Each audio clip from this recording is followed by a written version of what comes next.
क्रिस्त में प्रिय माता पिताओं, भाई बहनों एवं बच्चों, हम उपवास काल के दूसरे द्वार में हैं। आज माता कलीसिया हमारे समक्ष आज के सुसमाचार के माध्यम से एक प्रमुख सवाल खड़ा करते हैं। वो है, कौन है प्रभु का शिष्य? प्रभु यीशु मसीह का शिष्य का गुण क्या होनी चाहिए? किस प्रकार हम उन्हें पहचान सकते हैं? आज के सुसमाचार हमारे लिए 3 ऐसा कार्य बताते हैं जो हमें मनोचिंतन करने की सख्त जरूरत है। सबसे पहले सुसमाचार हमें बताते हैं कि प्रभु का शिष्य वह व्यक्ति है जो न केवल प्रभु प्रभु पुकार कर चलता है, बल्कि उनके कदमों को अपने जीवन में अमल करता है। सिर्फ लंबी लंबी प्रार्थनाएं बोलने से या सिर्फ और सिर्फ दूसरों को प्रभु के नाम की घोषणा अपने होठों से करने से कोई प्रभु का शिष्य नहीं हो सकता। प्रभु का शिष्य होने के लिए सबसे पहले हमें प्रभु के वचनों को अपने जीवन में अमल करने की जरूरत है। प्रभु के सीखों को हमारे हृदयों में अंकित करके रखने की जरूरत है। दूसरा, हमें झूठे जो दावे बताते हैं, झूठे जो दावे हमारे समक्ष पेश करते हैं, जैसे आज के समाचार में बताते हैं, मैंने आपके नाम से अद्भुतों को निकाला, बहुत से चमत्कार किए।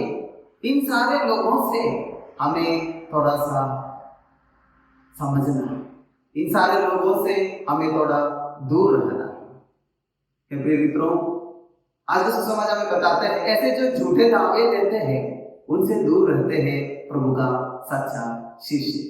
तो प्रभु का शिष्य होने का दूसरा गुण है कि वह झूठे दावों से दूर रहते हैं। तीसरा, एक सटीक उदाहरण प्रभु हमारे समक्ष पेश करते हैं, उस बुद्धिमान मनुष्य का उदाहरण और मूर्ख व्यक्ति का उदाहरण। प्रभु कहते हैं, जो बुद्धिमान व्यक्ति है वो अपना घर का नींव पक्की चट्टान पर रखा है और उस घर सालों साल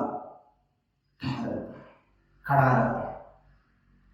और उस मंदबुद्धि व्यक्ति का घर रेत पर बना हुआ रहता है और वह गिर जाता है। इन दोनों व्यक्तियों के उदाहरण देते समय आज का सुसमाचार में एक बात पर जोर देने के लिए मजबूर करते हैं। इन दोनों घर के ऊपर एक जैसा व्यवहार होते हैं। दोनों घर के ऊपर आंधियां चलती हैं, दोनों घर के ऊपर जोर से बारिश होता है। एक घर खड़ा रहता है और दूसरा घर गिर जाता है। हाँ प्रिय मित्रों, हमारे इस दुनिया में हम रहते समय, इस परिवर्तनशील और गतिशील दुनिया में जब रहते समय, हमें प्रभु पर अटूट भरोसा रखना है। हमें से सब जन कोरोना महामारी से झुलसे हुए थे। कई सारे लोग हमारे समक्ष मर गए, प्रभु में विलीन हो।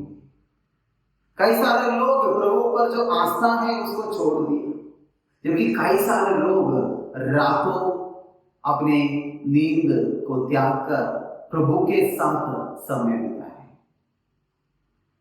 आइए इस चालीसा का हमारे लिए एक मनोचिंतन करने का समय है। क्या मैं प्रभु का सच्चा अनुयायी हूँ? क्या मैं प्रभु का सच्चा शिष्य हूँ? या सिर्फ मेरे होठों से मैं प्रभु पर जो विश्वास है उसकी घोषणा करता हूँ? या मेरे निजी जीवन में जब मैं अकेला रहता हूँ, मैं जब अपने घर में रहता हूँ, क्या मेरा विश्वास उतना ही मजबूत है? या सिर्फ और सिर्फ लोगों को दिखाने के लिए मैं लंबी लंबी प्रार्थनाएं बोलता हूँ और प्रभु पर भरोसा है ये होठों से बोलते रहते हैं? या मेरा हृदय का विचार है, मैं प्रभु पर अटूट भरोसा रखता हूँ, प्रभु पर दृढ़ विश्वास करता हूँ? ये हमारे लिए एक मनोचिंतन करने का विषय है।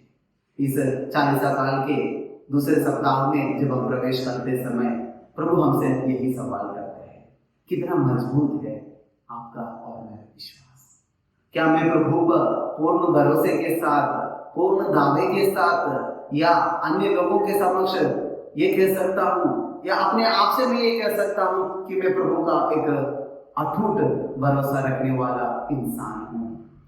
अगर आप प्रभु पर अटूट भरोसा रखने वाला इंसान हैं, ना केवल आप आपके कदमों को समझे, प्रभु के कदमों को अपने जीवन में अमल करेंगे, बल्कि अपने भाई बहनों को जिसमें प्रभु की आत्मा निवास करता है, उन्हें प्रभु के मेरे जैसे उनको भी प्रभु का चेहरा समझकर, प्रभु का एक अस्तित्व समझकर प्यार करते हुए उनके लिए मदद करते हैं, उनके दर्द को समझते हैं। ना केवल मैं अपने दर्द को हटाने की कोशिश करता हूँ, बल्कि मेरे साथ रहने वाले मेरे भाई बहनों के दुख दर्दों को मैं समझ सक रहा हूँ और उनको निवारण के लिए मैं कोशिश करता हूँ।